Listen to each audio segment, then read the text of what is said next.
As-tu déjà vu un partenaire évitant passer de présent à partie en quelques secondes? Un moment, ils sont là avec toi, engagés et connectés, et le moment suivant, tu peux pratiquement les voir construire des murs en temps réel. Leurs yeux se voilent, leur langage corporel change, et soudain la personne qui riait avec toi il y a un instant se sent comme un étranger. Ces moments n'arrivent pas au hasard. Les évitants ont des déclencheurs spécifiques qui activent leur réponse de fuite plus vite que tu ne peux cligner des yeux.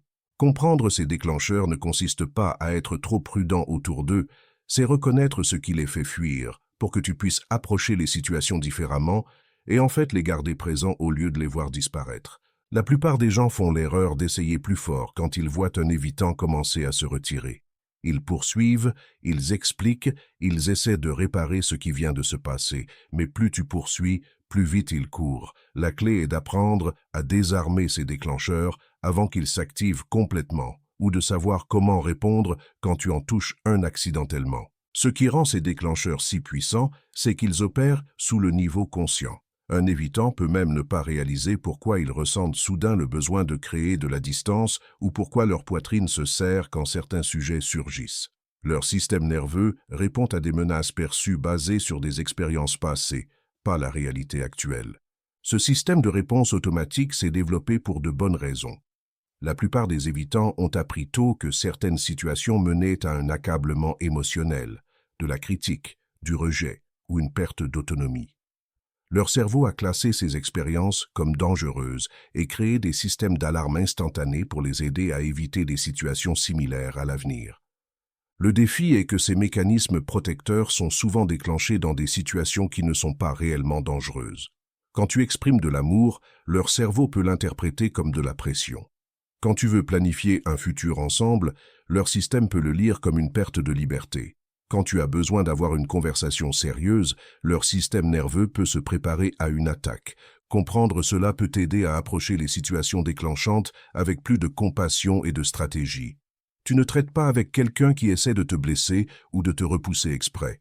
Tu traites avec quelqu'un dont le système protecteur travaille en heures supplémentaires pour les garder en sécurité des menaces perçues. L'intensité de ces déclencheurs peut varier dramatiquement basée sur leur niveau de stress actuel, à quel point ils se sentent en sécurité dans la relation globalement, et ce qui se passe d'autre dans leur vie.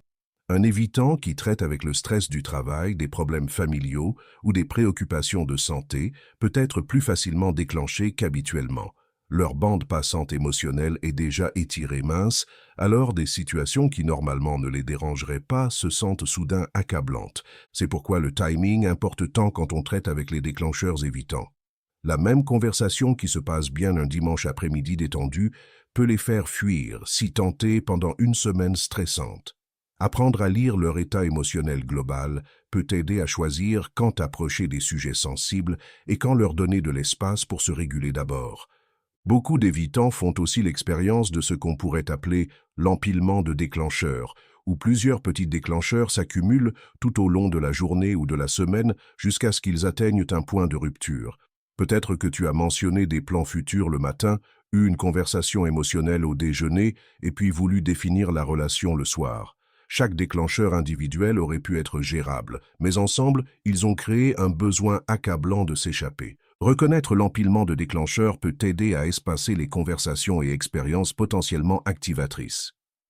Au lieu d'aborder tout en même temps, tu peux étaler les choses dans le temps, permettant à leur système nerveux de se réinitialiser entre les interactions potentiellement difficiles.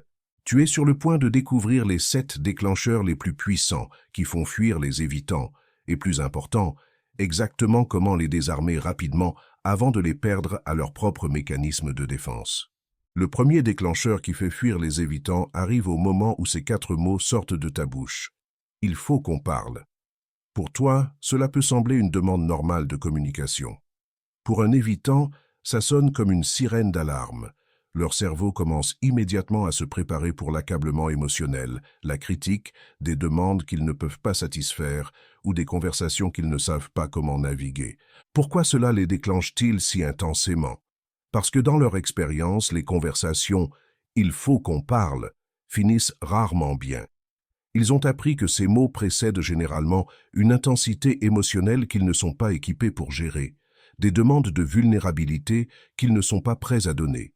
ou des discussions sur des problèmes relationnels qu'ils préfèrent éviter entièrement. Au moment où tu dis ces mots, tu peux voir leur système nerveux s'activer. Ils peuvent soudain se rappeler quelque chose d'urgent qu'ils doivent faire, leur téléphone peut devenir incroyablement intéressant, ou ils peuvent physiquement commencer à se déplacer vers la porte. Leur corps se prépare littéralement à s'échapper avant même que la conversation commence. Ce qui rend ce déclencheur encore plus puissant, c'est l'anticipation qu'il crée. L'écart entre « il faut qu'on parle » et la conversation actuelle donne le temps à leur anxiété de se construire. Ils commencent à imaginer les pires scénarios, répètent des réponses défensives ou planifient leur stratégie de sortie émotionnelle. Certains évitants vont même créer du conflit ou commencer des disputes comme façon d'éviter la redoutée conversation « il faut qu'on parle ». Ils préfèrent traiter avec la colère ou la frustration plutôt que faire face à la vulnérabilité que les conversations sérieuses requièrent. Cet auto-sabotage confond souvent les partenaires qui ne peuvent pas comprendre pourquoi évoquer le besoin de communication crée plus de problèmes au lieu de les résoudre. Comment désarmes-tu ce déclencheur rapidement? Évite complètement la configuration ominous. Au lieu de dire « il faut qu'on parle », commence juste à parler de ce que tu veux réellement discuter. Si tu as besoin d'aborder quelque chose de spécifique, sois direct et immédiate. Dis quelque chose comme « je me suis senti blessé quand ceci s'est passé plus tôt » au lieu de construire le suspense avec une annonce de conversation. Si tu dois absolument les préparer pour une conversation sérieuse, donne-leur des spécificités et de la réassurance en même temps. Et c'est quelque chose comme « j'aimerais parler de nos plans du week-end et je veux que tu saches que ce n'est pas parce que quelque chose ne va pas. » Cela leur dit exactement à quoi s'attendre et enlève la peur du territoire émotionnel inconnu. Une autre approche est de leur donner un certain contrôle sur le timing. Au lieu d'exiger une conversation immédiate, tu pourrais dire « il y a quelque chose dont j'aimerais discuter avec toi. Quand serait un bon moment pour toi ?» Cela réduit la sensation d'être pris en embuscade et leur donne un sens d'agence dans la situation. Tu peux aussi essayer ce que j'appelle l'approche d'entrée douce. Au lieu de faire que ça sonne comme une réunion formelle de relations, tu pourrais dire quelque chose comme « j'ai pensé à quelque chose et j'aimerais entendre tes pensées ». Cela cadre la conversation comme collaborative plutôt que confrontante.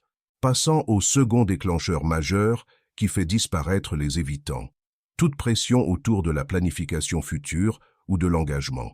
Cela apparaît quand tu commences à parler d'emménager ensemble, de rencontrer les familles de chacun, de sortir exclusivement, ou même juste de faire des plans plus de quelques semaines à l'avance.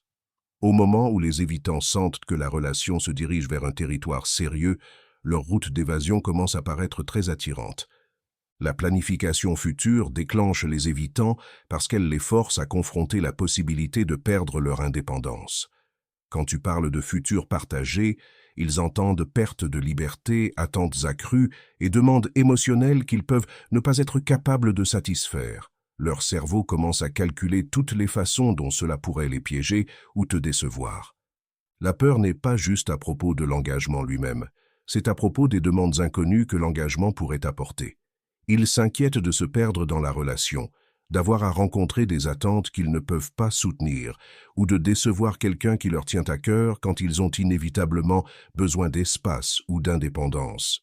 Ce déclencheur s'intensifie souvent quand les évitants sentent que la relation progresse plus vite que leur préparation émotionnelle. Alors que tu peux être excité de la progression naturelle vers un engagement plus profond, ils peuvent paniquer de suivre le rythme d'attente qu'ils n'ont jamais accepté de rencontrer. Tu sauras que tu as touché ce déclencheur quand ils deviennent soudain vagues sur leur disponibilité, commencent à mentionner comme ils sont occupés ou commencer à parler de toute l'incertitude dans leur vie maintenant. Ils peuvent aussi défléchir en tournant la conversation vers des sujets immédiats et superficiels ou en devenant soudain très concentrés sur leurs objectifs et intérêts individuels. Certains évitants vont même saboter de bonnes relations quand la planification future devient trop intense.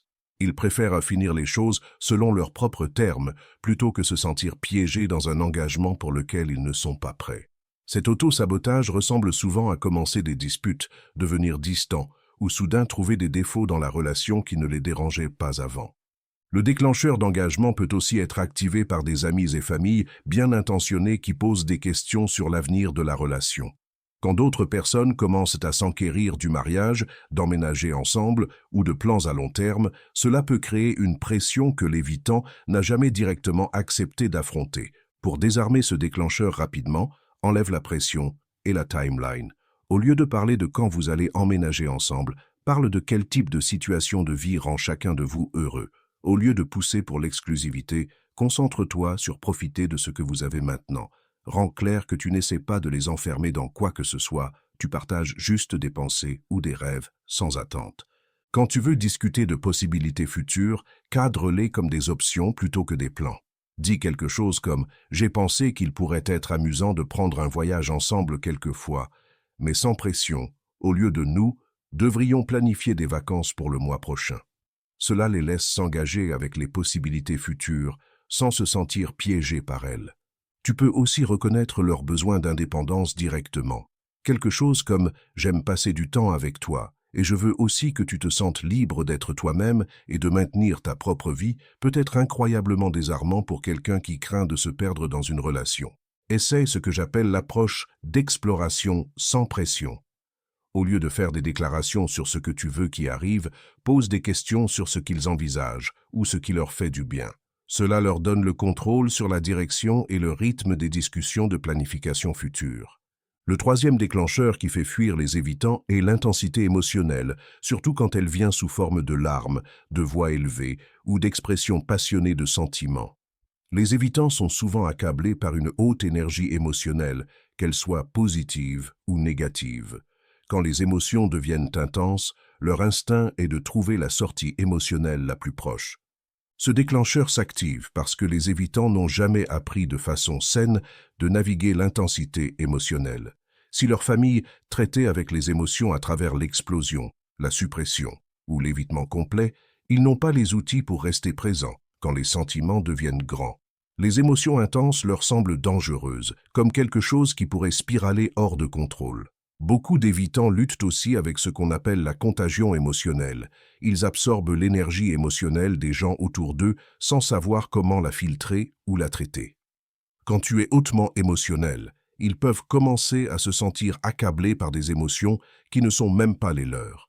Le déclencheur d'intensité émotionnelle est particulièrement difficile parce qu'il peut être activé par des émotions positives aussi. La joie extrême, l'excitation ou l'amour peuvent se sentir tout aussi accablants que la colère ou la tristesse. Cela signifie que même des moments heureux et célébratoires peuvent parfois faire fuir un évitant si l'énergie émotionnelle devient trop haute. Ce déclencheur tend aussi à se compenser lui-même. Plus tu deviens émotionnel à propos de leur retrait, plus ils ont besoin de se retirer pour échapper à l'intensité. Cela crée un cycle où ta réponse naturelle à leur distanciation renforce en fait leur besoin de créer plus de distance. Tu verras ce déclencheur frapper quand il se ferme pendant les conversations émotionnelles, deviennent soudain très rationnels et détachés ou se retirent physiquement des situations où les sentiments sont élevés. Ils peuvent aussi devenir dismissifs des émotions, les traitant comme des obstacles gênants plutôt que de l'information importante. Certains évitants vont essayer de rediriger l'intensité émotionnelle en faisant des blagues, changeant le sujet vers quelque chose de pratique ou même créant des distractions physiques. Ils ne sont pas insensibles exprès. Ils essaient de gérer l'énergie émotionnelle accablante de la seule façon qu'ils connaissent. Le désarmement rapide ici est de réguler ta propre intensité émotionnelle avant d'essayer de t'engager avec eux. Cela ne signifie pas supprimer tes sentiments, mais cela signifie trouver des façons de communiquer ce dont tu as besoin sans accabler leur capacité à le recevoir. Prends des respirations profondes, baisse ta voix et concentre-toi sur une chose spécifique plutôt que tout ce que tu ressens en même temps. Si tu es déjà dans un moment émotionnellement intense, essaie de faire une pause et dire quelque chose comme « Je peux voir que c'est beaucoup maintenant. Est-ce qu'on peut prendre une respiration et ralentir ça ?» Cela leur donne permission de rester présents, au lieu de sentir qu'ils ont besoin d'échapper à l'intensité émotionnelle. Tu peux aussi essayer ce que j'appelle le portionnement émotionnel. Briser les grands sentiments en pièces plus petites et gérables. Au lieu d'exprimer tout ce que tu ressens en même temps, partage une émotion à la fois et donne-leur de l'espace pour traiter avant de passer au sentiment suivant. Maintenant, nous arrivons au quatrième déclencheur qui fait fuir les évitants, la conversation qui définit la relation. Des questions comme qu'est-ce qu'on est, ou où est-ce que ça va, ou comment tu te sens à propos de moi, font fuir la plupart des évitants vers les collines. Ces questions les forcent à mettre des mots sur des sentiments qu'ils peuvent ne pas encore comprendre et faire des engagements qu'ils ne sont pas prêts à faire. Les conversations qui définissent la relation déclenchent les évitants parce qu'elles requièrent vulnérabilité et clarté sur des sentiments qui peuvent encore se développer. Ils détestent aussi se sentir pressés de faire des déclarations avant d'être prêts, et ils craignent de dire la mauvaise chose ou de ne pas ressentir assez des bonnes émotions. Ce déclencheur est particulièrement puissant parce qu'il vient souvent à des moments où la relation va en fait bien. Tu veux définir les choses précisément parce que tu es heureuse et veux de la clarté sur l'avenir.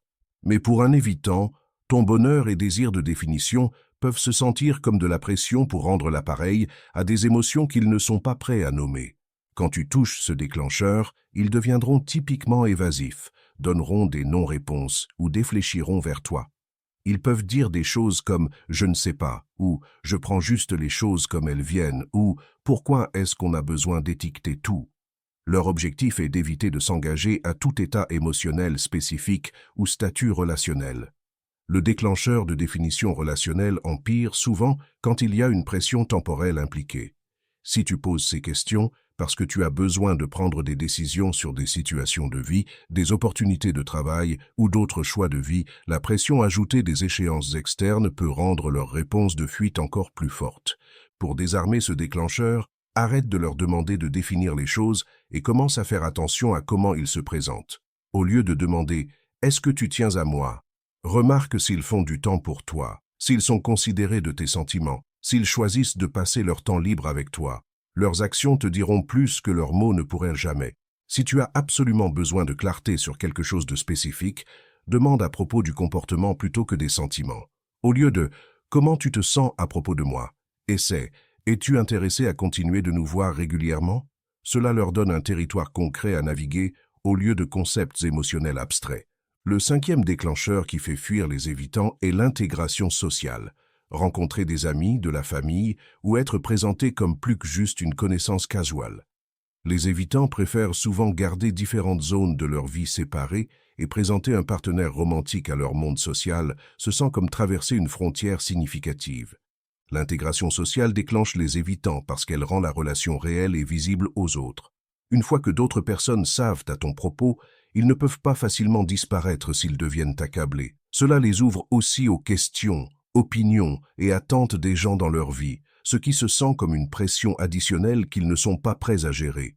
Tu sauras que tu as déclenché cela quand ils deviennent hésitants à propos d'assister aux événements sociaux ensemble, trouvent des excuses sur pourquoi ce n'est pas un bon moment pour rencontrer leurs amis ou famille, ou semblent mal à l'aise quand tu es autour de gens qu'ils connaissent. Ils peuvent aussi minimiser la relation quand d'autres sont autour, te présentant comme un ami, même quand vous êtes clairement plus que ça. Le désarmement rapide est d'enlever la pression et timeline autour de l'intégration sociale. Ne pousse pas pour rencontrer leurs amis ou famille et ne le prends pas personnellement quand ils ne sont pas prêts à te présenter à leur monde. Concentre-toi sur construire la sécurité dans votre connexion 1 à 1 d'abord. Quand des situations sociales surgissent naturellement, rends-le facile pour eux en étant peu exigeante et indépendante. Ne t'accroche pas à eux au fait, n'exige pas leur attention constante et ne crée pas de situation où ils se sentent responsables de gérer ton confort autour de leurs gens. Le sixième déclencheur qui fait fuir les évitants est aller trop vite physiquement ou sexuellement, surtout quand c'est combiné avec l'intensité émotionnelle. Alors que les évitants peuvent être confortables avec l'intimité physique, ils peuvent être accablés quand ça se sent comme si c'était supposé signifier quelque chose de significatif ou quand ça arrive plus vite que leur zone de confort émotionnel peut gérer. L'intimité physique déclenche les évitants quand ça se sent comme si ça venait avec des attentes émotionnelles ou quand c'est utilisé comme façon de créer une connexion plus profonde qu'ils ne sont prêts pour. Ils peuvent séparer l'intimité physique et émotionnelle assez facilement, mais ils deviennent mal à l'aise quand d'autres ne peuvent pas ou ne veulent pas faire cette même séparation. Ce déclencheur apparaît comme eux, créant une distance physique après des moments intimes, semblant mal à l'aise avec la proximité post-intimité, ou évitant des situations où l'intimité physique pourrait naturellement occurrer. Ils peuvent aussi devenir très casuals ou détachés à propos de la connexion physique, la traitant comme si elle ne signifiait rien de significatif. Pour désarmer ce déclencheur, suis leur guidance sur l'intimité physique et n'attache pas de sens émotionnel lourd au moment physique. Laisse la connexion physique être ce qu'elle est sans l'utiliser comme preuve de connexion émotionnelle plus profonde ou comme façon de pousser pour plus d'engagement dans d'autres zones de la relation. Garde l'intimité émotionnelle et l'intimité physique sur des pistes séparées. N'utilise pas la proximité physique comme temps pour avoir des conversations émotionnelles profondes et n'interprète pas leur disponibilité physique comme préparation pour la vulnérabilité émotionnelle. Finalement, nous atteignons le 7e et peut-être plus puissant déclencheur, exprimer des sentiments profonds, surtout l'amour, mais aussi la gratitude intense, l'appréciation accablante ou la connexion émotionnelle profonde. Quand tu dis à un évitant combien il signifie pour toi, à quel point tu tiens à eux ou combien tu les aimes, leur instinct est souvent de courir dans la direction opposée. Les expressions émotionnelles profondes déclenchent les évitants parce qu'elles créent une pression pour rendre l'appareil à des sentiments qu'ils peuvent ne pas être prêts à reconnaître ou exprimer. Ils craignent aussi de te décevoir quand ils ne peuvent pas égaler ton intensité émotionnelle, et ils s'inquiètent d'être responsables d'émotions qui se sentent plus grandes que ce qu'ils peuvent gérer. Tu verras ce déclencheur quand ils deviennent mal à l'aise après que tu exprimes des sentiments forts, quand ils défléchissent ou changent de sujet, ou quand ils commencent à se retirer dans les jours suivant les déclarations émotionnelles. Ils peuvent aussi minimiser ce que tu as dit ou agir comme si ça ne s'était pas passé. Le désarmement rapide est d'exprimer tes sentiments sans créer de pression pour qu'ils répondent de la même façon. Tu peux dire « J'aime passer du temps avec toi » au lieu de « Je t'aime et j'ai besoin de savoir comment tu te sens à propos de moi ». Tu peux partager tes sentiments positifs sans les rendre responsables de les rendre l'appareil ou valider ces sentiments. Quand tu exprimes des sentiments plus profonds, donne-leur de l'espace pour traiter sans attendre une réponse immédiate. Ne demande pas « Est-ce que tu ressens la même chose ?» ou cherche une confirmation verbale. Laisse ton expression se tenir seule comme information sur ton expérience, pas comme une question qui requiert une réponse. Comprendre ces déclencheurs ne signifie pas que tu dois être trop prudente ou supprimer tes propres besoins et sentiments. Cela signifie que tu peux être stratégique sur comment et quand tu approches certains sujets, et tu peux répondre habilement quand tu actives accidentellement leur réponse de fuite. La chose la plus importante à retenir est que quand un évitant fuit, le poursuivre ne fait qu'empirer les choses. La façon la plus rapide de désarmer tout déclencheur est de leur donner de l'espace pour redescendre de leur état activé, tout en rendant clair que tu ne vas nulle part et tu n'es pas en colère à propos de leur réaction. Parfois, la meilleure technique de désarmement est simplement de rester calme et présente quand ils commencent à se retirer. Ne réagis pas à leur réaction. N'essaie pas de le réparer immédiatement. Reste juste stable et disponible pendant qu'ils travaillent à travers leur système d'alarme interne. L'objectif n'est pas de ne jamais déclencher un évitant, c'est impossible si tu veux tout type de vraie relation. L'objectif est de reconnaître quand tu as touché un déclencheur, répondre de façon qui les aide à se sentir en sécurité et graduellement construire leur capacité à rester présents même quand leur instinct est de fuir. Rappelle-toi que ces déclencheurs existent pour une raison. Ils se sont développés comme mécanismes de protection et ils ne vont pas disparaître du jour au lendemain. Mais quand tu réponds consistamment aux évitants déclenchés avec patience plutôt que poursuite, compréhension plutôt que pression, ils commencent souvent à se sentir plus en sécurité de rester présents pour les mêmes conversations et expériences qui les faisaient fuir avant. As-tu remarqué aucun de ces déclencheurs dans tes relations avec des partenaires évitants? As-tu essayé de poursuivre quand ils fuient, seulement pour les voir disparaître plus vite? Partage dans les commentaires quels déclencheurs se sentent les plus familiers et ce qui s'est passé quand tu as essayé une approche différente. Si ceci t'a aidé à comprendre que la clé pour garder les évitants proches est de savoir comment désarmer leurs réponses de fuite, like cette vidéo et abonne-toi pour plus d'insights sur naviguer les dynamiques évitantes avec compétence au lieu de frustration. Merci d'avoir regardé.